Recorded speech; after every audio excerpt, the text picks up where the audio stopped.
નમસ્કાર, પાટનગર નેટવર્ક ન્યૂઝમાં આપનું સ્વાગત છે। હું છું દિવ્યા, આપની સાથે નજર કરીશું ગુજરાત ન્યૂઝ પર। આજે આંતરરાષ્ટ્રીય મહિલા દિવસના પવિત્ર અવસરે ગાંધીનગર સત્યાગ્રહ છાવણી ખાતે આશા વર્કર બહેનો દ્વારા પોતાની પડતર માંગણીઓ અને અન્યાય સામે અવાજ ઉઠાવવામાં આવ્યો।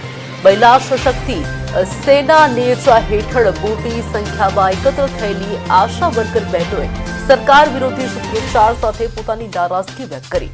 આશા વર્કર બહેનોએ પોતાના શોષણ અને અન્યાયના મુદ્દે સરકાર સામે મોરચો માંડ્યો।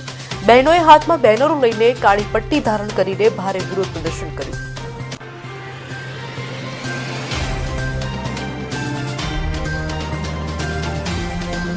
બિલકુલ, આશા વર્કર બહેનો આમ જોવા જઈએ ને તો આરોગ્યનો આખો પાયો છે।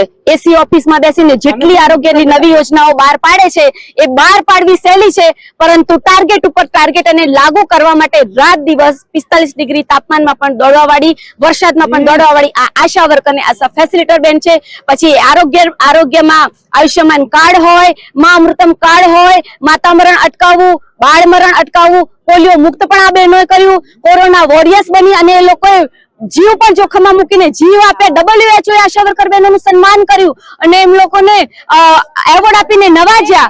આટલું બધું પાયાનું કામ કરતા હોવા છતાં પણ આ બહેનોને ન્યાય મળતો નથી। અધૂરામાં પૂરું તમને કહી દઉં કે આ બહેનોને ઓનલાઈન કામગીરી સોંપવામાં આવી છે। ઓનલાઈન ટેકોની કામગીરી કરશો તો જ તમારો પગાર થશે। હવે આ લોકોને ઓનલાઈન કામગીરી કરવા માટે પેલું નથી કહેતા કે તમે યુદ્ધમાં તો મોકલી દીધા, પણ તમારે જો સામાન તો હોવો જોઈએ ને, તલવાર હોવી જોઈએ, ઘોડા હોવા જોઈએ, હટ્ટા કટ્ટા।